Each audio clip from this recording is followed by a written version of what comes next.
मेरे प्रिय भाई और बहनों, एफेसियों के पत्र के अध्याय 4 वाक्य 27 में संत पौलुस एक बहुत सुंदर घोषणा देते हैं। पौलुस कहते हैं, शैतान को अवसर नहीं देना चाहिए। शैतान को अवसर नहीं देना चाहिए। बिना हमारे अवसर दिए शैतान हमारे अंदर प्रवेश नहीं कर सकता है।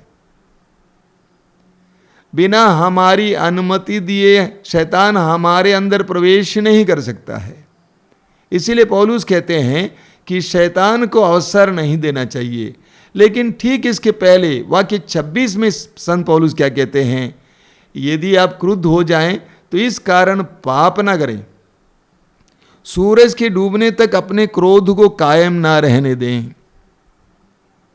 पौलुस कहते हैं, यदि आप क्रुद्ध हो जाएं तो इस कारण पाप ना करें, सूरज के डूबने तक अपने क्रोध को कायम ना रहने दें। यानी पौलुस कहते हैं, जब आप क्रोध को अपने मन में बनाए रखते हैं तो आप शैतान को अवसर देते हैं। यदि आप अपने मन में क्रोध को बनाए रखते हैं तो आप शैतान को अवसर देते हैं, शैतान के लिए स्थान देते हैं और शैतान हमारे अंदर कार्य करने लगता है। हमें अय्यूब के ग्रंथ के अध्याय 5 उसके वाक्य 2 में इस तरह पढ़ने को मिलता है, द्वेष ही मूर्ख की जान लेता है, ईर्ष्या ही नासमझ को मारती है।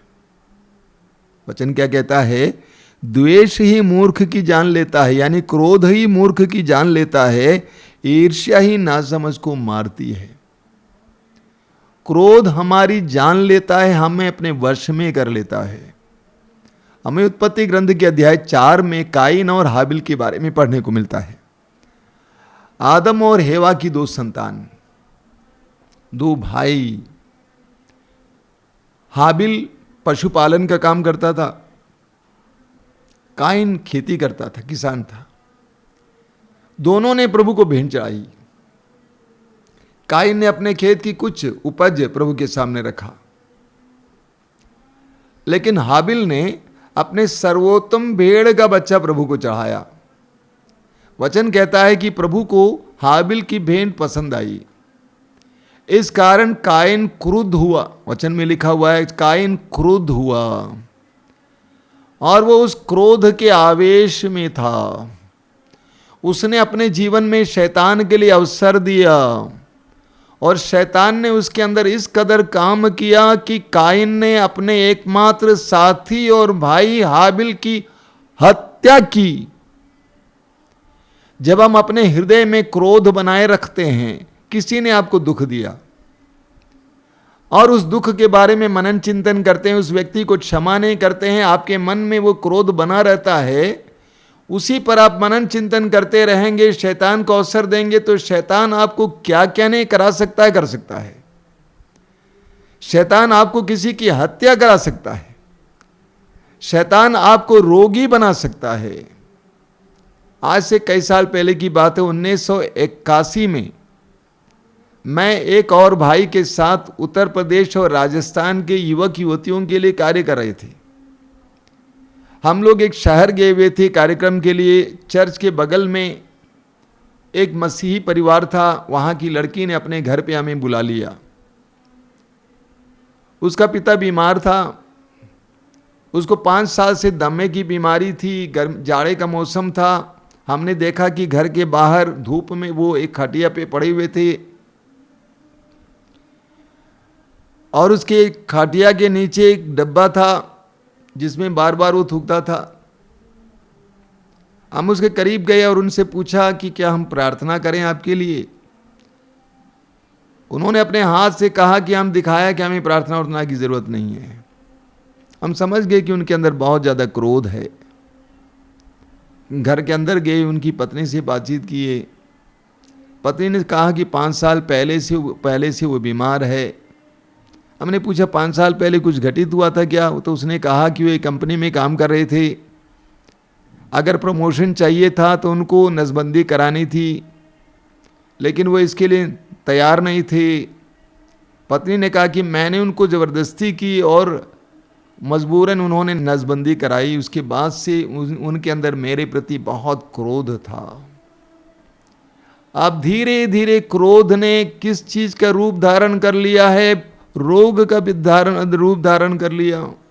दमे की बीमारी, 5 साल से वो परिवार परेशान है, कमाने वाला कमाना बंद कर दिया, परिवार दरिद्र हो गया, और वो इंसान इस क्रोध में आगे बढ़ रहा था। हम लोगों ने उनके पास जाकर उनको समझाने का प्रयास किया। देखिए, प्रभु यीशु ने जिन लोगों ने उन पर अत्याचार किया, जिन्होंने उन्हें क्रूस पर चढ़ाया, उनको क्षमा किया। आप भी क्षमा कीजिए, उनके लिए प्रार्थना की, ये पिता इन्हें क्षमा कर, क्योंकि ये नहीं जानते क्या कर रहे हैं, आप भी क्षमा कीजिए। काफ़ी देर तक हम लोग बताते रहे और प्रार्थना करते रहे। कृपा ने काम किया, उन्होंने सिर हिलाकर कहा कि मैं क्षमा करूँगा। आप विश्वास नहीं करेंगे, हम लोगों ने अपने हाथ उनके छाती पर लगाया, प्रार्थना शुरू किया।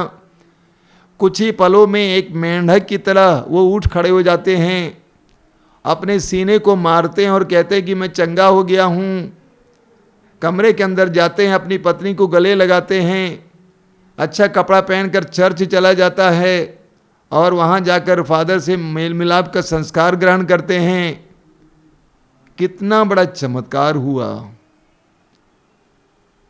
जब हम अपने हृदय में गुस्से को बनाए रखते हैं तो शैतान हमारे अंदर कार्य करने लगता है। सैमुएल के पहले ग्रंथ में उसके अध्याय 15-16 में हम पढ़ेंगे, विशेष करके सैमुएल के पहले ग्रंथ में हम पढ़ेंगे राजा साउल के बारे में। इस्राएल का पहला राजा, अभिषिक्त राजा साउल, फिलिस्तियों के सामने बिल्कुल हारा हुआ था, लेकिन एक छोटा सा जवान लड़का दाऊद फिलिस्तियों के उस सैनिक को, ग्वालियत को मार गिराता है और इस्राएल को बचा लेता है। लोगों के ध्यान में दाऊद आ जाता है और नारियां उसकी प्रशंसा में गीत गाती हैं। साउल के अंदर उसके प्रति ईर्ष्या जगता है, क्रोध आ जाता है। अब दाऊद के पीछे लगा हुआ है उसको मार डालने के लिए। अध्याय 16 वाक्य 14 में आप पढ़ेंगे कि पवित्र आत्मा ने साउल को त्याग दिया और एक दुष्ट आत्मा उसको सताने लगी। और यही होता है, जब हमारे अंदर क्रोध आ जाता है, दुष्ट आत्मा हमें सताने लगती है, हमें परेशान करने लगती है। प्रवक्ता ग्रंथ के अध्याय 28 में हम पढ़ते हैं, प्रवक्ता ग्रंथ उसके अध्याय 28 वाक्य 6 से 9 तक प्रभु हमसे कहते हैं, अंतिम बातों का ध्यान रखो और बैर रखना छोड़ दो। अंतिम बातों का ध्यान रखो और बैर रखना छोड़ दो। विकृति तथा मृत्यु को याद रखो और आज्ञाओं का पालन करो। आज्ञाओं का ध्यान रखो और अपने पड़ोसी से बैर ना रखो। सर्वोच्च ईश्वर के विधान का ध्यान रखो और दूसरों के अपराध क्षमा कर दो। प्रभु का वचन कहता है कि तुम अपने बारे में सोचना, तुम्हारा अंत कैसे होगा इसके बारे में सोचना, मृत्यु के बारे में सोचना, प्रभु की आज्ञाओं के बारे में सोचना और दूसरों को क्षमा कर देना। जब हम दूसरों को क्षमा करते हैं, शैतान हमारे अंदर कार्य नहीं करेगा। स्तोत्रकार कहता है स्तोत्र 37 में, स्तोत्र 37 उसके वाक्य 8 में स्तोत्रकार क्या कहता है, क्रोध मत करो, आवेश छोड़ो। क्रोध मत करो, आवेश छोड़ो, मत झुंझलाओ, यह बुराई की ओर ले जाता है। क्रोध मत करो, आवेश छोड़ो, मत झुंझलाओ, ये बुराई की ओर ले जाता है। क्रोध हमें बुराई की ओर ले जाता है। मैंने आपसे कई बार कहा कि क्रोध हमें कहां से कहां तक पहुंचा देगा। क्रोध हमें दूसरों को बदनाम करने के लिए मजबूर करता है, दूसरों को गालियां देने के लिए मजबूर करता है, दूसरों को मार डालने के लिए मजबूर करता है।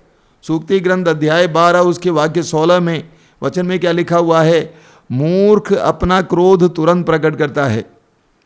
मूर्ख अपना क्रोध तुरंत प्रकट करता है, किंतु समझदार व्यक्ति अपमान पी जाता है। मेरे पीछे दोहराइए, प्रभु का वचन कहता है, प्रभु का वचन कहता है, मूर्ख अपना क्रोध तुरंत प्रकट करता है, किंतु समझदार व्यक्ति अपमान पी जाता है, किंतु समझदार व्यक्ति अपमान पी जाता है। बोलिए हालेलुया, हालेलुया, हालेलुया। वचन कहता है कि मूर्ख अपना क्रोध जल्दी प्रकट करता है, लेकिन समझदार व्यक्ति अपमान पी जाता है। समझदार व्यक्ति अपमान पी जाता है। प्रभु यीशु ने यही किया। प्रभु यीशु ने सारे अपमान को पी लिया। उनका अपमान किया गया, उनको थूका गया, उन पर थूका गया, उनको गालियां दी गई। प्रभु यीशु ने सबको पी लिया। संत पौलुस अपने बारे में कहते हैं कुरिन्थियों के पहले पत्र के अध्याय 4 में, कुरिन्थियों के पहले पत्र के अध्याय 4 उसके वाक्य 12 में संत पौलुस क्या कहते हैं, 12 और 13 में पौलुस कहते हैं, लोग हमारा अपमान करते हैं और हम आशीर्वाद देते हैं। लोग हमारा अपमान करते हैं और हम आशीर्वाद देते हैं। वे हम पर अत्याचार करते हैं और हम सहते जाते हैं। देखिए, पौलुस कहते हैं, लोग हमारा अपमान करते हैं और हम आशीर्वाद देते हैं। वे हम पर अत्याचार करते हैं और हम सहते जाते हैं। वे हमारी निंदा करते हैं और हम नम्रतापूर्वक अनुनय विनय करते हैं। लोग अब भी हमारे साथ ऐसा व्यवहार करते हैं मानो हम पृथ्वी के कचरे और समाज की कूड़ा करकट हों। पौलुस कहते हैं हम सहते जाते हैं। एक बार ट्रेन में सफ़र कर रहा था। कभी कभी सफ़र के समय, यात्रा के समय बहुत सुंदर सुंदर बातें देखने को मिलती है। रेलगाड़ी में एसी, थर्ड एसी में बैठा हुआ था। एक रेलवे स्टेशन पहुंच गए तो वहाँ पे एक परिवार चढ़ गया। सबसे पहले एक भाई आए एक बच्चे के साथ, आकर अपनी जगह ले ली। उसके बाद उसकी पत्नी आई 2 और बच्चों के साथ। पत्नी बहुत ज़्यादा बोलती जा रही थी, पति का अपमान करते जा रही थी। वो भूल गई थी कि वो ट्रेन में है। वो भूल गई थी कि मेरा घर नहीं है, ट्रेन है। हम लोग सभी लोग सुन रहे थे। ऊंची आवाज़ में पति को बहुत ज़्यादा अपमान करती जा रही थी। लेकिन पति ने क्या किया? पति ने एक अखबार ले लिया। बगल में जो बैठे हुए थे उनके पास अखबार थी, अखबार ले लिया और इस तरह पकड़कर पति मानो पढ़ने का अभिनय कर रहा था, जबकि अंदर से मुस्कुरा रहा था। हम लोग देख रहे थे पीछे से। पत्नी अपमान करती जा रही है, लेकिन पति उसको पीता जा रहा है, पीता जा रहा है, पीता जा रहा है। समझदार व्यक्ति अपमान को पीता जाता है। पहला पेतरुस अध्याय 3 वाक्य 9, पेतरुस का पहला पत्र अध्याय 3 वाक्य 9, पेतरुस हमें क्या बताते हैं? बहुत सुंदर बात है। पेतरुस हमें एक व्यावहारिक बात बताते हैं। पेतरुस कहते हैं, आप बुराई के बदले बुराई ना करें और गाली के बदले गाली नहीं बल्कि आशीर्वाद दें। आप बुराई के बदले बुराई ना करें और गाली के बदले गाली नहीं बल्कि आशीर्वाद दें। आप यही करने बुलाए गए हैं जिससे आप विरासत के रूप में आशीर्वाद प्राप्त करें। पेतरुस कहते हैं कि बुराई के बदले बुराई और गाली के बदले गाली ना दें बल्कि आशीर्वाद दें, और इसी के लिए आप बुलाए गए हैं। हमारा ईश्वर आशीर्वाद देने वाला ईश्वर है। हमारा ईश्वर आशीर्वाद देने वाला ईश्वर है। Our God is a God of blessings. और पेतरुस कहते हैं आप आशीर्वाद दीजिए जिससे आपको विरासत के रूप में आशीर्वाद प्राप्त हो, बड़ी मात्रा में ईश्वर से आशीर्वाद प्राप्त हो, क्योंकि जिस नाप से आप नापेंगे उसी नाप से आपके लिए भी नापा जाएगा। तो जिस तरह पौलुस हमें बताते हैं उसी तरह पेतरुस भी कहते हैं कि आप आशीर्वाद दें। सूक्ति ग्रंथ अध्याय 19 वाक्य 11, सूक्ति ग्रंथ की अध्याय 19 वाक्य 11 में क्या लिखा हुआ है? बहुत सुंदर वचन है। अध्याय 19 वाक्य 11 में वहां पे लिखा हुआ है, समझदार व्यक्ति देर से क्रोध करता है। समझदार व्यक्ति देर से क्रोध करता है, दूसरों के अपराध क्षमा करना उसका गौरव है। समझदार व्यक्ति देर से क्रोध करता है। बाइबल में हम ईश्वर के बारे में बार बार पढ़ते हैं कि ईश्वर देर से क्रोध करता है और जल्दी द्रवित हो जाता है। वचन कहता है समझदार व्यक्ति देर से क्रोध करता है। जो समझदार नहीं होता है वो जल्दी से भड़क उठता है। छोटी सी बात काफी है, तुरंत चिल्ला उठता है। समझदार व्यक्ति देर से क्रोध करता है। इसीलिए संत पौलुस कहते हैं एफेसियों के पत्र के अध्याय 4 वाक्य 26 में, यदि आप क्रुद्ध हो जाएं तो इस कारण पाप ना करें, सूरज के डूबने तक अपने क्रोध को बनाए ना रखें। सूरज के डूबने से पहले मेल मिलाप करना है, अपनी समझदारी दिखानी है। देखिए वचन में क्या लिखा हुआ है कि वह समझदार व्यक्ति क्या करता है, दूसरों के अपराध क्षमा करना उसका गौरव है। समझदार व्यक्ति दूसरों के पाप और अपराधों को क्षमा करना अपना गौरव मानता है। इस बात को जानिए, केवल बड़े हृदय वाले ही क्षमा कर सकते हैं। जिनका हृदय बड़ा है, जिनका मन बड़ा है, वही दूसरों को क्षमा कर सकता है, सह सकता है। छोटे दिल वाले नहीं कर सकते हैं। प्रभु यीशु ने सबको क्षमा किया क्योंकि उनका हृदय बहुत बड़ा था। ईश्वर हमारे पापों को अनदेखा करता है क्योंकि उनका हृदय विशाल है, अथाह समुद्र की तरह है।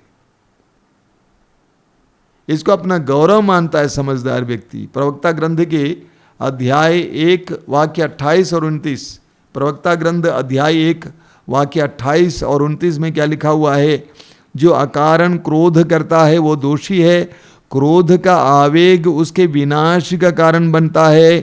धैर्यवान तब तक दुख सहता है जब तक उसके हृदय में आनंद का विकास नहीं होता। बाप रे बाप, बहुत सुंदर वचन है। धैर्यवान तब तक दुख सहता है जब तक उसके हृदय में आनंद का विकास नहीं होता है। क्या मतलब इसका? एक धैर्यवान व्यक्ति दुख सहते सहते उस दुख को आनंद में परिवर्तित करता है।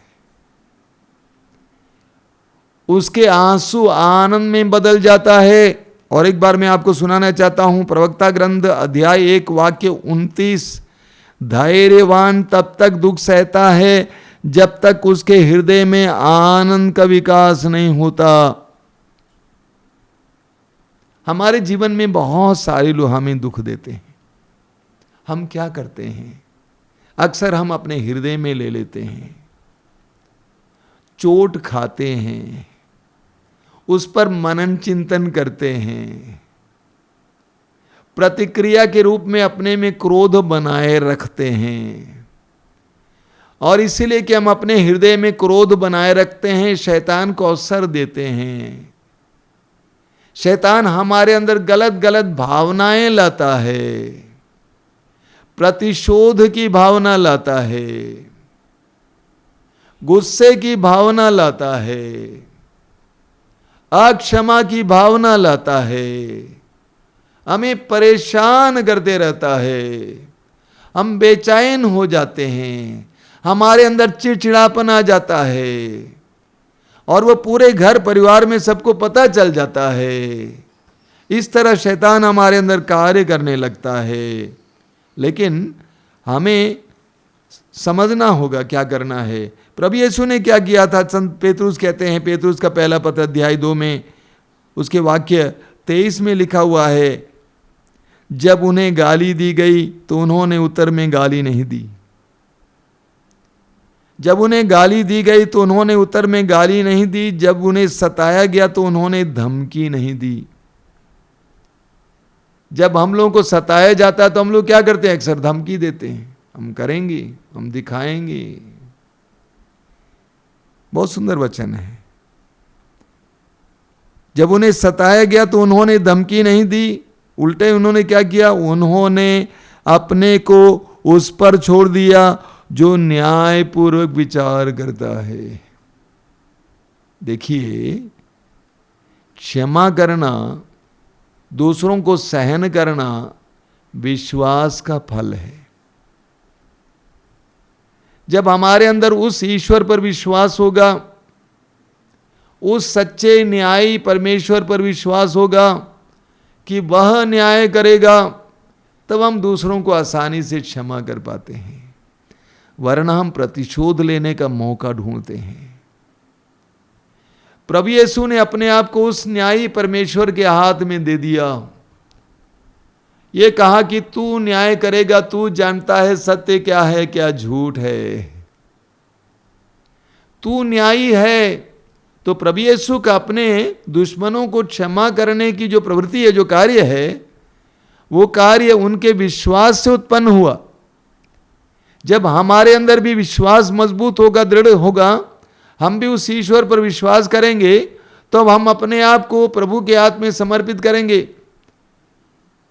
पहला पेतरुस अध्याय 5 उसके वाक्य 6 में क्या लिखा हुआ? पेतरुस कहते हैं उस ईश्वर के हाथ में अपने आप को समर्पित करो, समय आने पर, उपयुक्त समय पर वो आपको ऊपर उठाएगा।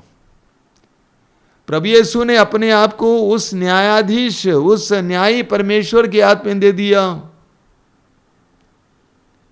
तो दूसरों को क्षमा करना एक बहुत बड़े हृदय और मन और बहुत बड़ी आत्मा का चिन्ह है, लक्षण है। जब हमारे अंदर विश्वास मजबूत होगा, हम दूसरों को क्षमा कर पाते हैं। वो हमारे लिए गौरव की बात बन जाती है। पौलुस कहते हैं, आप अपने अंदर क्रोध बनाए ना रखें और शैतान को अवसर ना दें। मेरे प्रिय भाई और बहनों, हम पौलुस के वचन को ग्रहण करें। आज अपने हृदय में क्रोध को बनाए ना रखें। आज कितने परिवार दुख में जी रहे हैं, सिर्फ इसलिए कि वे एक दूसरे से ये बोलने के लिए तैयार नहीं हैं, मुझे माफ करना, आई एम सॉरी। पति पत्नी से ये बोलने के लिए तैयार नहीं है कि मुझे माफ करना, आई एम सॉरी। पत्नी पति के लिए बोलने के लिए तैयार नहीं है कि मुझे माफ करना। बच्चे माँ बाप से, माँ बाप बच्चों से, भाई बहन से, पड़ोसी पड़ोसी ये से बोलने के लिए तैयार नहीं है कि मुझे क्षमा करना। एक शब्द मुझे क्षमा करना परिस्थितियों को बदल सकता है, हमारे परिवारों के तनाव को पूरी तरह से मिटा सकता है। पौलुस कहते हैं कि अपने क्रोध को रात में बनाए न रखना, अंधेरा होने से पहले ही एक दूसरे को क्षमा करना। एक बहुत सुंदर कार्यक्रम चल रहा था आगरा में। कई दंपतियों को मंच पर रखा गया था जो अच्छा जीवन जी रहे थे। उनसे सवाल किया जा रहा था। एक दंपति से पूछा गया कि आपके परिवार में झगड़ा होता है? पत्नी ने कहा कि हाँ होता है, कभी कभी झगड़ा हो जाता है, मनमुटाव हो जाता है। लेकिन पत्नी ने तुरंत ये भी कहा, और मैं तो शाम के इंतज़ार में रहती हूँ कि कब शाम आएगी, प्रार्थना के लिए हम लोग बैठेंगे, उस समय पति से माफ़ी मांगूंगी। उससे शांति आ जाती है। एक माफी से कितने परिवार बच जा सकते हैं, कितने लोग बच सकते हैं। पौलुस कहते हैं, क्रोध को बनाए मत रखो, माफी मांगो, माफ करो, प्रभु की शांति का अनुभव करो। एक बहुत सुंदर गीत है, बहुत ही हृदय को स्पर्श करने वाला गीत। अपनों को तो इस दुनिया में सब प्यार करते हैं, दुश्मन को भी प्यार करना मसीहा सिखाते हैं। अपनों को तो इस दुनिया में सब प्यार करते हैं, दुश्मन को भी प्यार करना मसीहा सिखाते हैं। अपनों को तो इस दुनिया में सब प्यार करते हैं, दुश्मन को भी प्यार करना मसीहा सिखाते हैं। शब्दों के ख्याल कीजिए। एक गाल पर कोई मारे जो चाटा, दूसरा गाल भी देना, ले जाए कोई एक मील जबरन, 2 मील तुम साथ जाना। एक गाल पर कोई मारे जो चाटा, दूसरा गाल भी देना। ले जाए कोई एक मील जबरन, 2 मील तुम साथ जाना। अपनों को तो अपना सब कुछ सब लोग देते हैं, गैरों पर भी सब कुछ लुटाना मसीहा सिखाते हैं। अपनों को तो इस दुनिया में सब प्यार करते हैं, दुश्मन को भी प्यार करना मसीहा सिखाते हैं। क्या कहते हैं? जो दे तुमको कांटे उसका दामन फूलों से भर दो। प्रभु ने तुमको माफ किया, तुम भी सबको माफ कर दो। जो दे तुमको कांटे उसका दामन फूलों से भर दो। प्रभु ने तुमको माफ किया, तुम भी सबको माफ कर दो। अपनों को तो गुनाहों की माफी सब लोग देते हैं,